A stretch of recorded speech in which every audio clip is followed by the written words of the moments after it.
Hello, everyone. Good afternoon, and welcome to Torah L'Chayim with your host, Rabbi Anibal Mass. Thank you so much for being there. Thank you so much for tuning in, and thank you for all your messages. So, welcome, Lori. Welcome, Shelly. Welcome, Brenda, Rocky, David, Amparo. Welcome all. I'm glad you guys liked the class with Cantor Leslie. Yes, it was. It was a lot of fun also putting it together. Going through all the music that we have for those five composers and selecting only 10 and then a couple of what we call it bonus tracks. So yeah, it was interesting. Hopefully I will convince people here at the office to make it public soon. So everybody will have access. The audio online wasn't the greatest.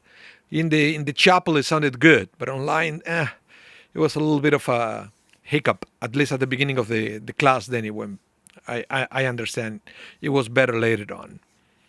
So Brenda, anxiously waiting for the next one. We are thinking because we want to do probably another 5 composers. So that will make it interesting. And maybe after that, another 5 composers and so forth. We have so many wonderful composers in the Jewish world that we have material for many years to come. By the way, cheers. Double espresso today. This is dangerous because I already had another coffee before, so I'm doing it for you guys, just to have coffee together with you. So if you're having coffee with me, please let me know what kind. What kind of coffee. Don't worry, Lori, you missed the class. Many people missed the class, but it was all recorded, and the material is on PDF. So what we are probably want to do is eventually we're going to make it public, and if anybody needs the PDF, we'll probably ask people to send us an email, and then we'll send the PDF back with all the music.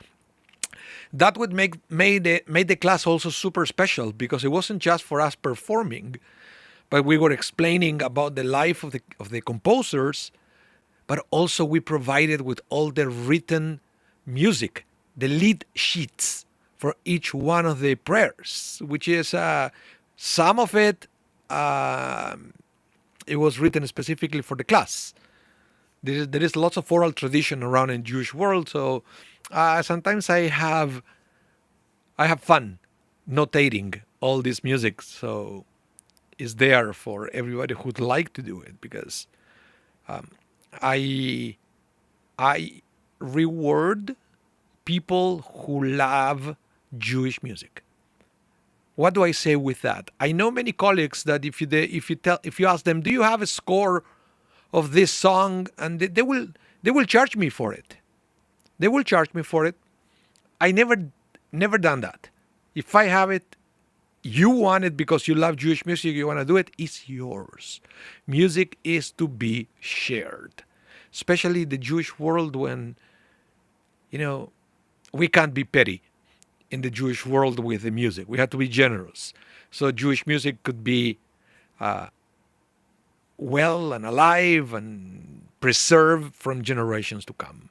So yeah. Welcome, Holly. Welcome, Randy. Brenda says Zim's high notes. I know, it's if you come to the cantorial conferences, which I went to many of those, the high notes of Sol Zim are usually part of the jokes, right? But I think they're jokes motivated by envy, because the guy has an incredible high range. Welcome, Julia. He has an incredible high range. Because remember, he was trained as an opera singer, and when he came to Winnipeg, he said something very funny because he speaks a lot in Yiddish.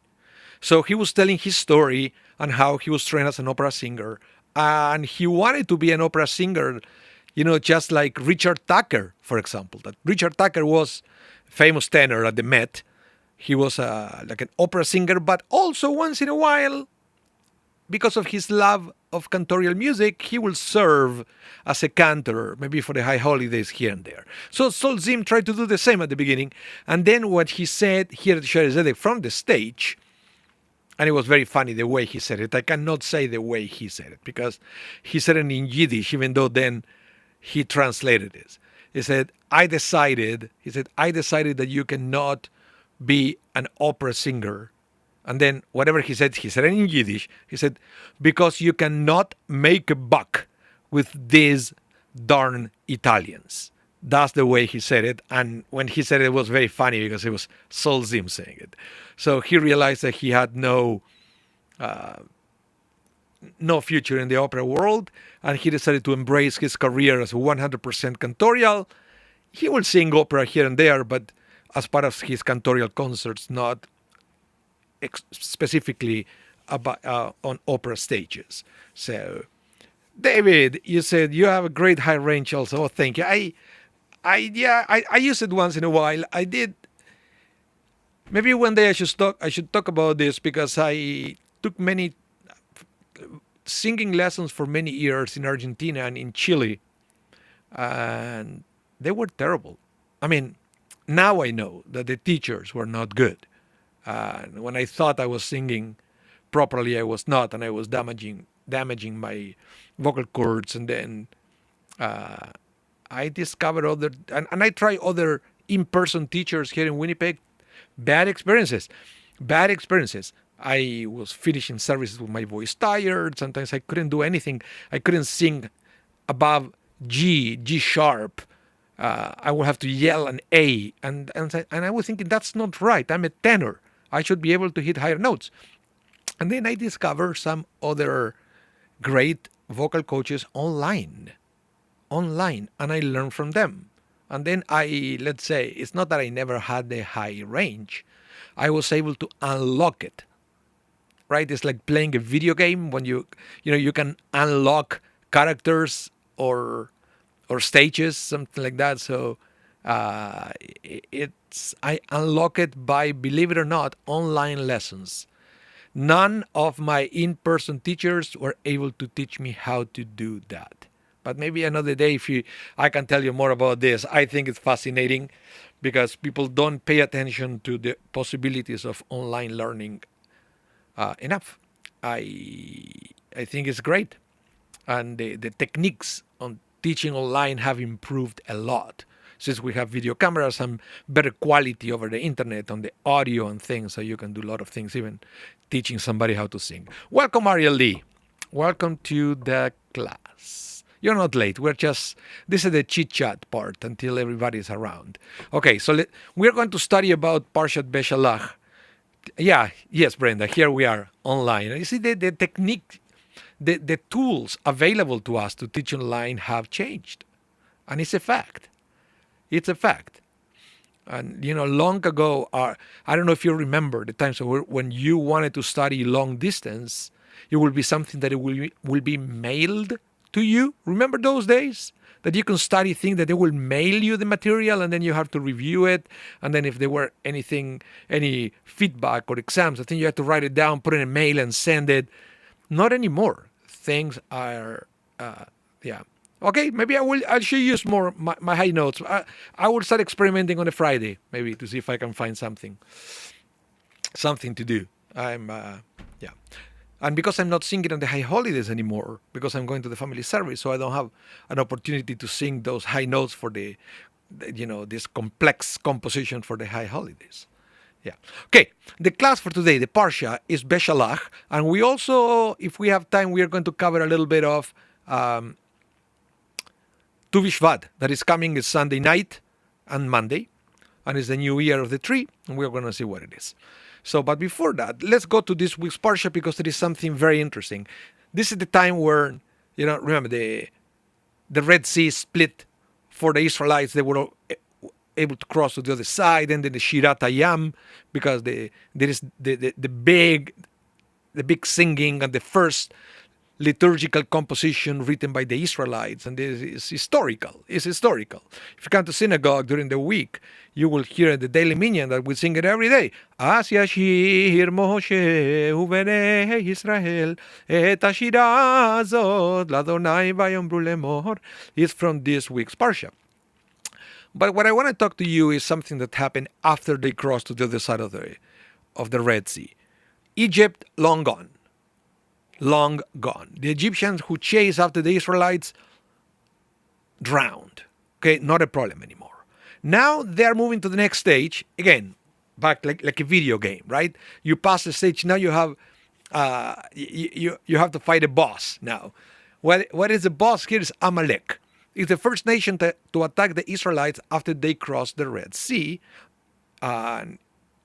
In their journey into the Promised Land. Okay? Okay. Ariel Lee, so you take mail-in courses. Yeah, you see. But you got a degree. Good for you. Good for you. Yeah. So, let's read this one. This is the battle against Amalek. And there is something very unique about this. Still miraculous, but the miracle is very interesting. It said that the Israelites were attacked by Amalek. A lot of things I've written about this. I don't want to go into who is Amalek, what Amalek represents. Irrelevant for now. For now. I mean, in this context. I want to share with you what Moses did and why the miracle was presented in this way. Okay, let me read for you and then I'm going to comment. It says, Moses said to Joshua, pick some troops for us and go out and do battle with Amalek. Tomorrow I will station myself on the top of the hill with the rod of God in my hand. Remember that Moses was walking around with the staff, they call it the rod of God. It's something very Kabbalistic, supposedly with a lot of power in it, in the rod itself. So Moses had it in his hand. So it said, Joshua, tomorrow I will station myself on top of the hill with the rod of God in my hand. Joshua did as Moses told him and fought with Amalek, while Moses, Aaron, and Hur went up to the top of the hill. Then, whenever Moses held up his hand, Israel prevailed. But whenever he let down his hand, Amalek prevailed. But Moses' hand grew heavy. So they took a stone and put it under him, and he sat on him, while Aaron and Hur, one on each side, supported his hands. Thus, his hands remained steady until the sun set. Now, this is a very interesting thing. What is the miracle here? The miracle is there was a war, there was a battle, so only when Moses was holding his hands up, right? So I will have to show you like this, right? Holding I guess the staff will be in one hand, but he has the two hands up. While his two hands were up, the Israelites down the valley were winning. Whenever Moses' hands were tired, so he had to lower it, the Israelites were losing the battle. So you could clearly see that Amalek was overcoming them. So what happened is, Moses, Aaron, and Hur quickly realized this. So it's okay, let's plan something to help you, Moses. So they bought this kind of an improvised chair, a rock, and then on top of that, they help Moses to keep his hands up. Now, before I continue with this is typical Moses. Moses, we are going to learn even within the next parsha. Moses didn't like to delegate. We're going to see in Parshat Yitro when we get the Ten Commandments. So usually the Ten Commandments still the show. But Parsha Yitro also said that Yitro, Moses' father-in-law, came to visit and realized that Moses was working non-stop, judging the Israelites. And Yitro said, are you nuts? He said, you're going to burn out. What you have to do is to delegate, train other people so they will know how to judge people, and then give them the easy cases, and then you will take only the difficult ones. Don't be a fool. So you see, we read all this, That's hold on a minute. We have a troll here. I will delete it. Okay, good. Now, poof, bye to the troll. Um, so Yitro had to teach Moses how to delegate. This is the same. Moses tried to do it all himself, and then he failed. He failed, and because of that, Amalek was winning, and that probably means that many Israelites were killed because Moses didn't ask for help from the beginning. Okay, we are already learning something very interesting, because as soon as the other two guys helped him, they were winning right away. So sometimes we feel like Moses, that we can do everything by ourselves, and we don't ask for help until it's too late. And then, of course, we get help, we can fix it. But why do we have to fix it if we can be more aware of our limitations, if you want to call it, from the beginning, and we ask for help early on? Moses learned it the wrong way, but I guess he learned it. I guess he learned it. Between this episode and Yitro, Moses eventually learned to delegate, and that was probably part of his own character development that at the end of the day was going to be also necessary to empower Joshua to be the first leader of the people of Israel.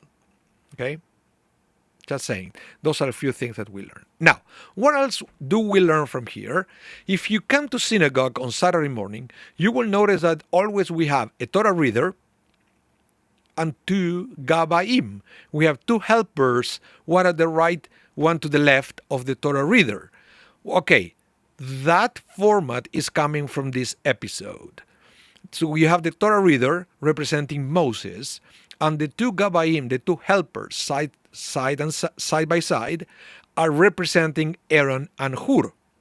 I don't know if you ever noticed that. This is the reason why we have the two people side to side on the pulpit, because of this story in this week's parsha, by the way.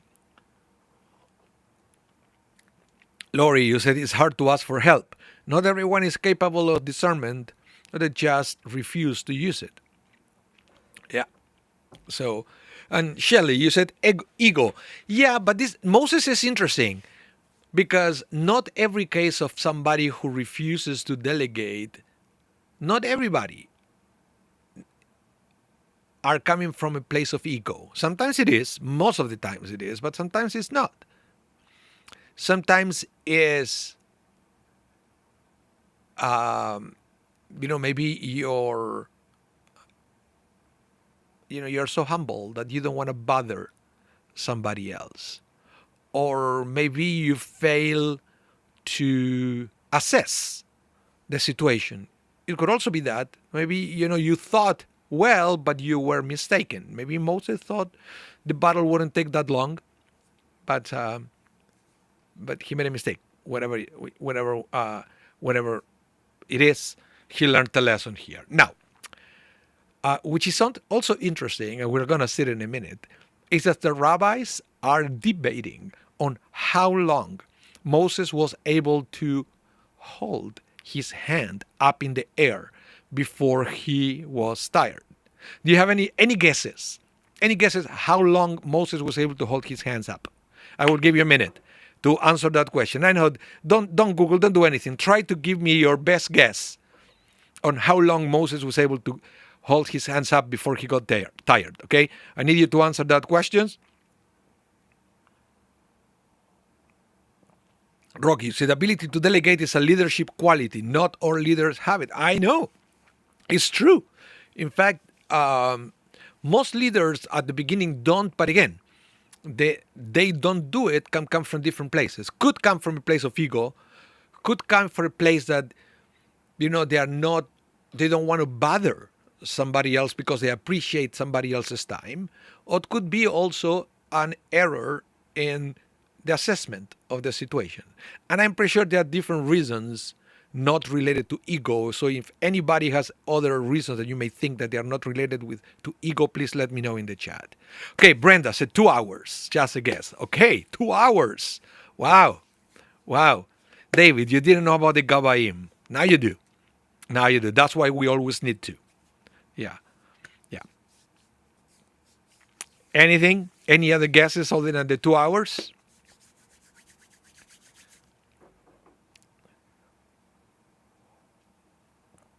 Okay. Let's go to the next. Look at this. Listen to this. According to the plain meaning of the text, it was simply physically impossible for Moses to maintain a posture with raised hands all day long. Whenever he was too tired to maintain his posture, the battle tended to favor the Amalekites. This is why he commanded Aaron and Hur to assist him in maintaining the posture with his hands raised in support of his prayer. Okay, so what Rabbi Stensal says that basically the hands up in the air were Moses' prayer to God on behalf of the Israelites. So while Moses was praying to God, the Israelites were winning. Okay? So, but listen to this. According to the Midrash, Sefer HaBa'ir, which is a Kabbalistic work, by the way, where the question is asked rhetorically whether Moses' hands determined the outcome of the battle, the answer given is that Moses was not suffering from physical fatigue, but that it is forbidden for any man to keep his hands outstretched in prayer for 3 hours or more without a break.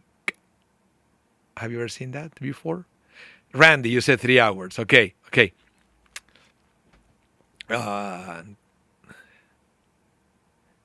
Yeah, 3 hours. You see, Rabbi Adin Stensals, he confirmed it's 3 hours, but he actually said something very interesting, that according to the Sefer HaBa'ir, analyzing this story, he said that no person should keep his hands outstretched in prayer for 3 hours or more without a break.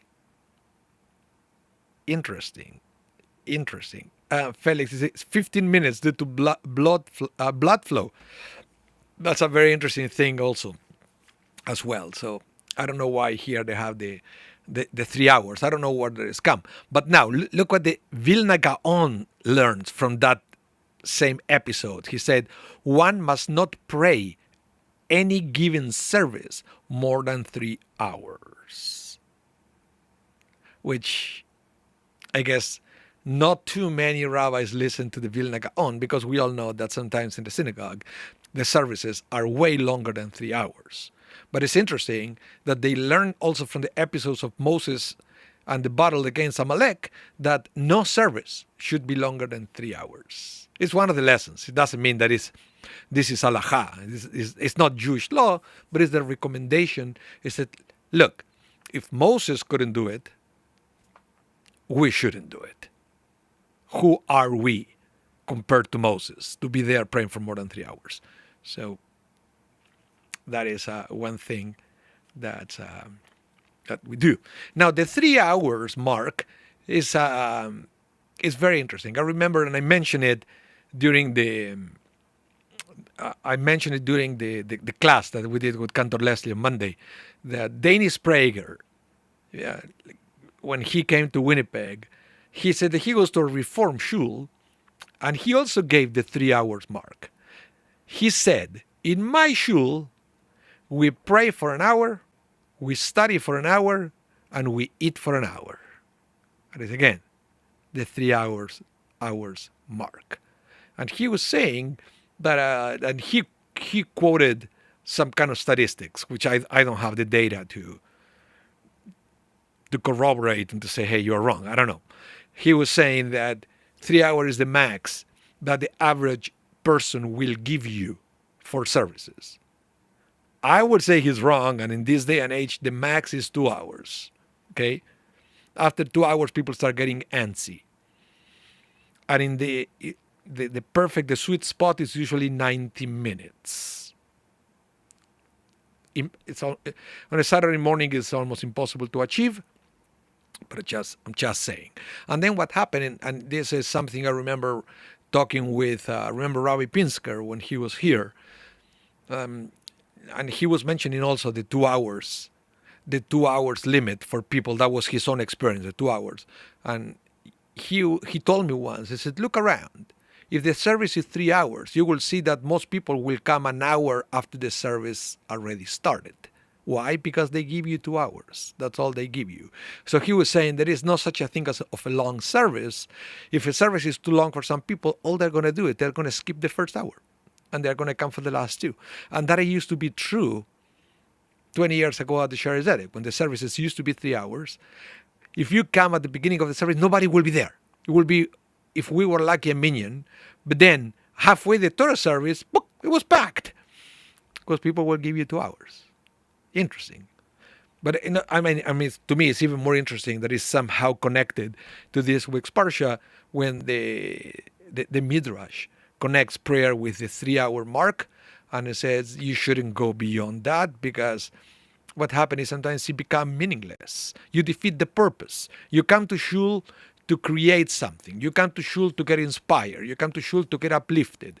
But then, if because of the length of the prayers, you don't, or you it's not you get it, you got it, but not because of the length of the prayer, you start losing it, then it defeats the purpose. So it's interesting yeah, you see at Shaarei Zedek right now in this day, the services are 2 hours long, and I think it's a beautiful sweet spot that we were able to find. Yeah. Any comments about this? Any comments about this? Now, I will go to the next one, and then I want to mention something. Now, there is another thing here. This is more interesting. They took a stone and put it under him. That's what the parsha says. Now, Rashi says, he did not sit himself upon a cushion or a pillow, for he said, Israel is in tribulation. I will be in tribulation together with them. So here Rashi is, of course, quoting the Talmud, but he is praising Moses as a leader. And then, okay, we know that Moses had many good characters or characteristics as a leader of Israel. But here what he's saying is like, some leaders, they use their influence, their power, their privileges to have an easier time than the common people, right? And don't think about synagogues now. Think about any other organizations and governments and things, right? That we see it all the time, where people in many countries, people are oppressed and suffering, but the leaders are living a comfortable life because they use their power for themselves. So the fact that the Torah mentions specifically that they didn't put a chair under him, because it's Moses. Somebody could have said, hey, send somebody with a chair. Moses is getting tired. No, the fact that the Torah specifically mentioned that it was a stone, according to Rashi, is that the Torah is trying to make a statement here. That Moses, even though he was not down there physically fighting the Amalekite, it doesn't mean that he will be there comfortably sitting on a cushioned chair while the others were fighting and risking their lives. So the fact that he got two people helping him, it was a need. He physically couldn't hold his hands up anymore. But the way he did it, I think is very interesting, and we don't talk nearly enough about this thing on Moses. Yeah. Hello, Janet. Oh, you're never late. If you missed the first part, remember, this class is going to be rebroadcasted tonight at 8 p.m. Central, if you want to repeat it from the beginning. So, yeah. So, any comments about this? I want to know what you think, guys. Lori said, did we schlep chairs around in the desert? Probably not chairs, but at least they could have mentioned a cushion. They have cushions back then. So they could have said they put a stone on the cushion so Moses' tush will be nice and comfortable. He wouldn't have to feel, pain after. But the Torah doesn't say that. And that is a huge statement. It's talking about now, sometimes this goes to Moses' resume at the end, that he wouldn't be a leader that will use, the public resources to be more comfortable than the rest. That is a lot. Let's continue. Now, and there is something else that I wanted to talk to you. I will mention, let me read it and then I will mention what I wanted to say.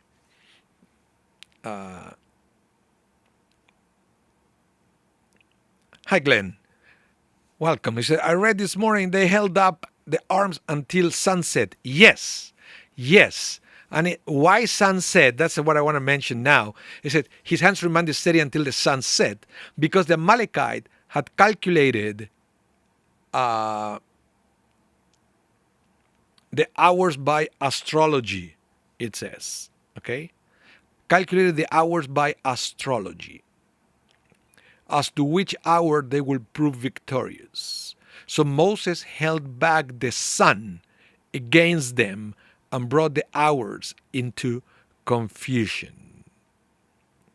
I want to talk about this astrology thing in a minute. Let's see, Rocky, what he said. Moses struggled to appear as a common man is interesting. He was, after all, the guy who had Hashem's ear. Let me do it here. Now, Rocky, let me tell you something that to me is one of the most underrated verses in the Torah.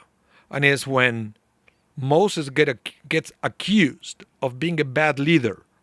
Remember when Korach tried to gain the power, and Korach and his followers accused Moses of being a bad leader.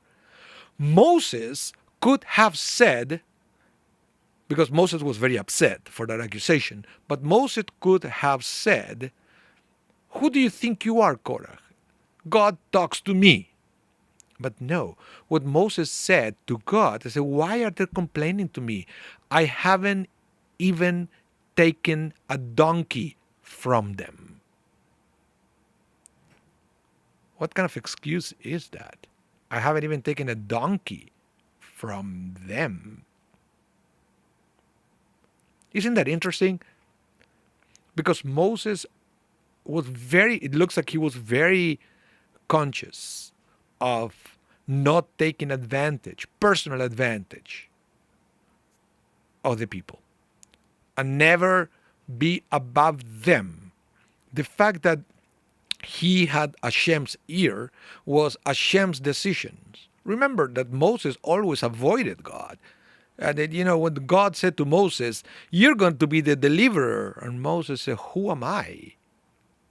I can't even speak correctly. It's interesting. Moses always, he didn't want to do it. That came from a different place.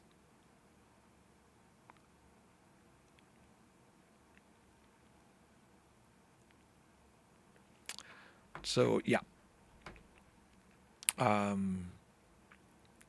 So Rocky, if you wanna comment about this, I would like to hear your insight. Okay, so give me a minute here. I wanna. Okay. So, I want to go back to this and talking about the Amalekites and the fact that the Midrash Tanhuma is mentioning the word astrology. So I want to bring it, and the question is, what do we Jews, what should we think about astrology?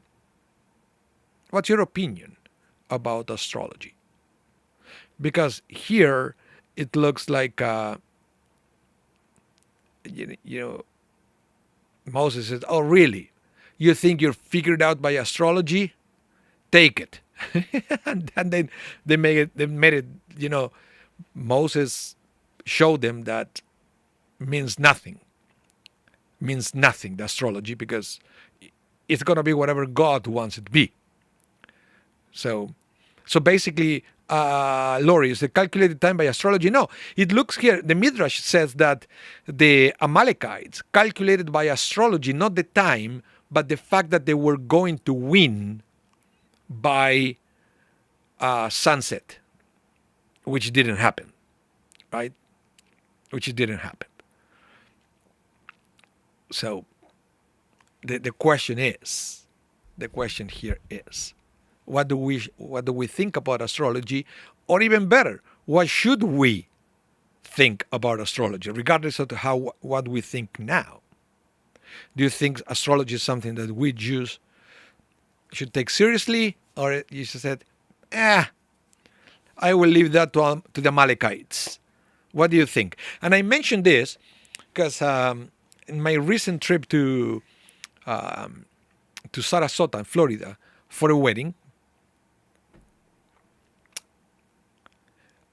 I went to shul, and after Kiddush, they have a beautiful Torah class taught by one of the congregants. Is a rabbi. I mean, it's not the rabbi of the congregation. It just happened to be a rabbi. So he taught a class about this, about astrology and Judaism, and he asked people around the table to share, what's the relationship with astrology, and it went all the way from to one woman, for example, that she was saying that she has a computer and she makes all these charts based on astrology, and she knows what to do, and she advises other people. It was very interesting, very interesting. So I would like to, no, not astronomy, astrology. Astrology is the where you will use to calculate horoscopes and stuff like that. That is astrology. Right? Astrology is consulting sometimes, not a psychic, but somebody who will read the planets to tell you the outcome of things. And so, Janet, you said, I don't believe in astrology, as God said those are for other nations, as He set us apart. Okay. But Janet, you also said Kabbalah seems to be deep into astrology. Yeah, you see, it's very interesting. Very interesting. And let me give you the short answer here. The short answer is, in traditional Judaism, astrology is present. It's present. And we have cases in the Talmud where astrology is listened to. We don't have cases where people followed the advice of astrologers, but it's like the story of the daughter of Rabbi Akiva, that an astrologer said to her that she was going to die, that like a snake was going to kill her, and she, at home, by mistake, killed the snake with a hairpin. Okay, by mistake. So Rabbi Akiva, the one who said that astrology has no effect over Jewish people, he asked her, okay, what did you do different today? And then she said, well, what I did different is I gave tzedakah. And then what he said is, oh, that's why the snake didn't bite you and you were able to kill the snake, because tzedakah saves you from death. But it seems to imply that Rabbi Akiva actually took the words of the astrologers seriously. So, yeah. Glenn said, we follow the moon. Yeah, but that is to calculate the months, and it's more about the mathematical order of the universe, not necessarily to guess or to predict outcomes. That's what astrology, that's what we are discussing here, using astrology as a tool to predict outcomes. Okay? So the rabbi seems to be kind of, if you go to the Talmud, in kind of an agreement that there is certain level of predictability in astrology, but nothing compares to the power of God that can completely change that if it's in God's will. Okay? That is what seems to be the thing, to the point that I want to, the Torah brings a little bit of things that we should get away from. So, for example, Leviticus, do not turn to ghosts, do not inquire of familiar spirit. Okay, so we know from there that go to ask the dead is forbidden. And then, said you should not eat anything with its blood. You shall not practice divination or soothsaying. But it seems to be, using pieces of cadavers to do that, to practice divination.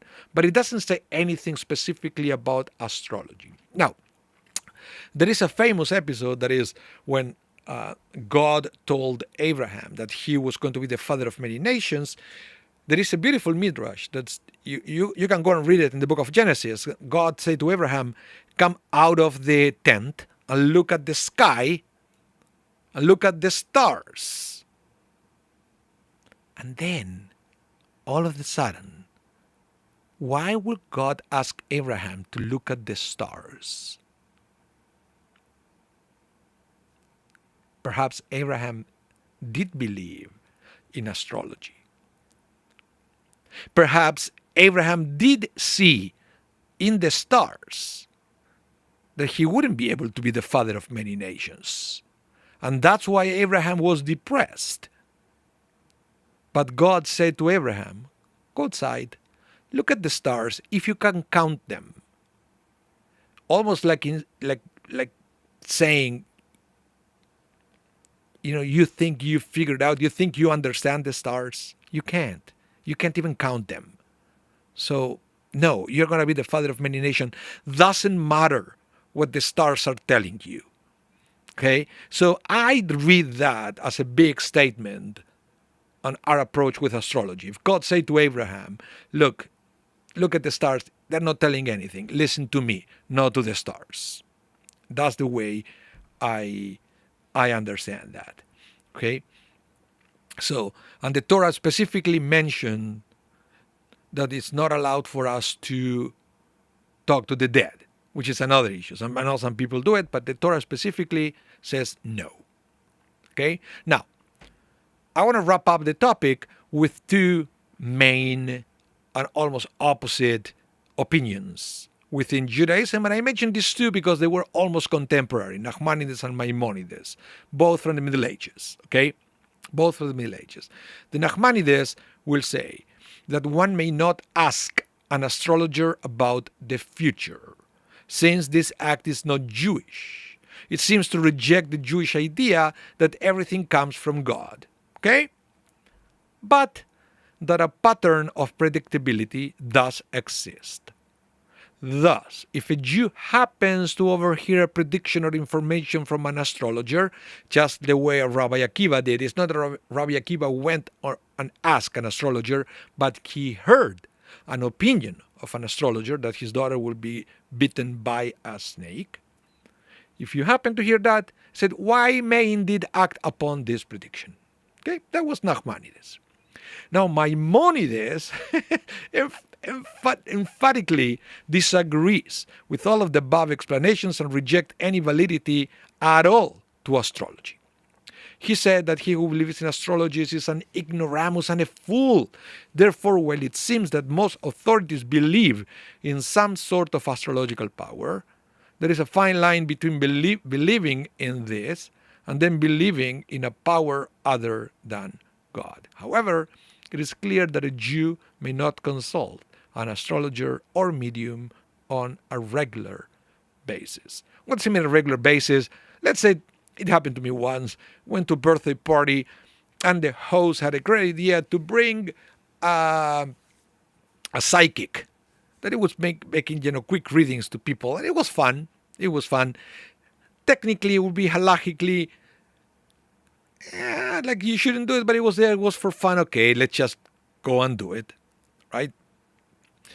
And even Maimonides said, okay, maybe there is some kind of thing that you may be able to predict looking at the stars, maybe, but that's not a Jewish thing to do. We don't need that. All we need is faith in God. You don't need to go look at that. Okay? So, yeah.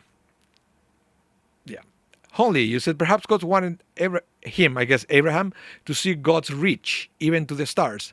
Yeah, maybe he wanted Abraham to see beyond, not just in the stars to look at the future, but to look beyond the future. Just, that is much more to the universe, just to look up, just to see what is going to happen tomorrow. And And then Lori said, aren't we on the other side of Haley's comment? I have no idea. I don't know. So that's what I wanted to say about that. And before we run out of time, I wanted to talk a little bit about Tu Bishvat because it's coming on Sunday. Okay, we have 10 minutes until the end of the class. So I want to present a little bit of a reminder of what Tu Bishvat is and how we celebrate Tu Bishvat in these days. Okay, so the Torah says on the book of Leviticus, when you enter the land and plant various kinds of fruit trees, you are to regard its fruits as forbidden. Okay? For 3 years it will be forbidden to you and not eaten. In the 4th year, all its fruits will be holy for praising Hashem. So 3 years you can't touch it. On the 4th you have to take all the fruit, bring it to the temple as an offering. But only in the 5th year you might eat its fruit, so that it will produce even more for you. I am Hashem, your God. Brenda, you said Chag HaIlanot. Yeah, that's one of the ways we call it, Chag HaIlanot. But it's interesting because in Hebrew it's Rosh Hashanah LaIlan, to the tree. That Chag HaIlanot is a modern concept, the festival of the tree, plural.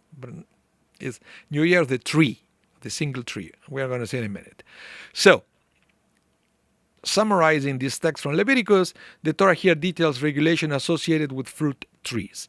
Any fruit that grows on a tree during the first 3 years after it has been planted is called orla and is forbidden for consumption, but technically it's 4 years because remember the 4th is to the temple. We don't have the temple, so the 4th year we cannot eat it even in these days. So now this is very important because this is not just for Israel. If you plant fruit trees in your backyard, you have to follow this law. So you're not allowed to eat the fruit until year number 5. Okay? So if you move to a house, for example, new house, you, as a Jew, you technically have to ask the owners, when did you plant those trees? Right? Because it's regardless if you planted them or somebody else, you have to wait until that tree goes through a 5-year cycle of blossoming before you're allowed to eat the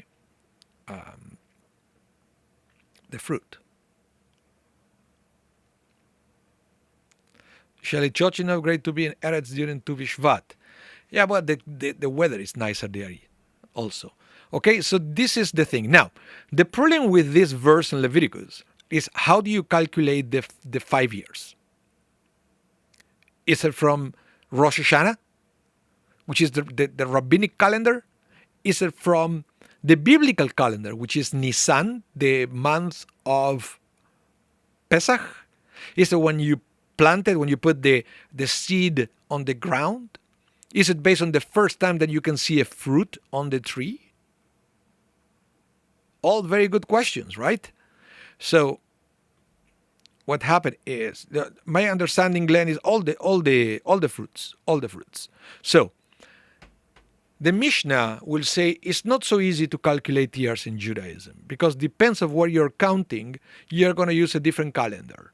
Okay? So the Mishnah will say there are 4 new years actually. One is the 1st of Nisan, the month of Passover, is the New Year for king and for festivals. And we still use it. The rabbis still use Nisan to calculate all the festivals from there. Okay, they are all related, all connected to the Passover.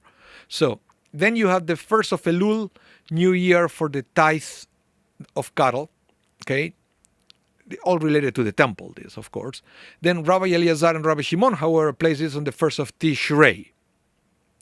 Now, the 1st of Tishrei, as we know it, is the new year for years, and for the sabbatical and jubilee years, for planting and for the tithe of vegetables. Now, again, Tishrei is when the year changes number. We are 5786. Next 1st of Tishrei will be 5787, and so forth. Okay, so far we have these different new years. But then on the 1st of Shevat is the new year for the tree, according to the ruling of Beit Shammai. But Beit Hillel, however, placed it on the 15th of Shvat, to Bishvat, which is the way we do it in these days. Okay, so who won, Hillel or Shammai? Of course, Hillel. And thus we have the new year for the tree on the 15th of Shvat. That means that we count 5 years from Tu Bishvat. How? That was the Mishnah. Now we go to the Gemara, the discussion about the Mishnah, and it will say, rabbis taught, if the fruit of a tree blossoms, not when you plant it, blossoms, the first blossom, before the 15th of Shvat, it is tithe for the outgoing year. If it's after the 15th of Shvat, it's tithe for the incoming year. So you count. I'm not specific about things and the melon, pineapples, and things that are in the ground. May be tithing with the first of Tishrei, that is New Year for vegetables. I'm not an expert on agricultural laws because many of these things don't apply for us, but it's the one for the trees specifically. It's the 15th of Shvat, and it's from the first time that it blossoms. You count 5 years before you can eat the fruit. Okay, so now, as you can see, and I will read this, and we're probably wrapping up the class. Tu Bishvat is technically not even a festival to begin with. It's not a festival. It's not a holiday, and it doesn't have much to offer us now that we don't have a temple anymore. Nevertheless, it was reinterpreted from generation to generation in many different ways to keep it relevant for contemporary Jews. Let me give you one example on how Tu Bishvat was kept alive by reframing the meaning of the date. Listen to this.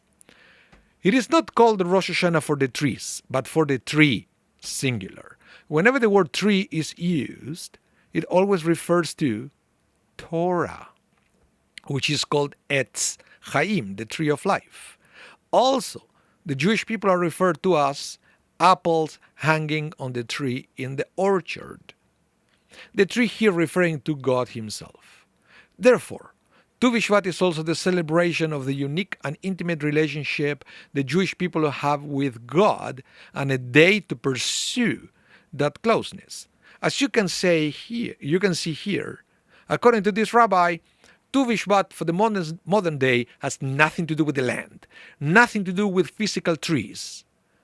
And according to this rabbi, Tu Bishvat should be a special day for the Jews because it celebrates the unique relationship between the Jewish people and God and between the Jewish people and the Torah, specifically the Torah, because the Torah is also an etz, a tree.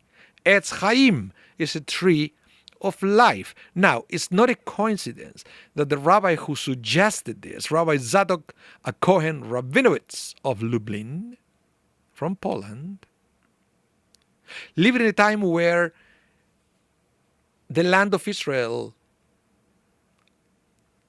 was not an option.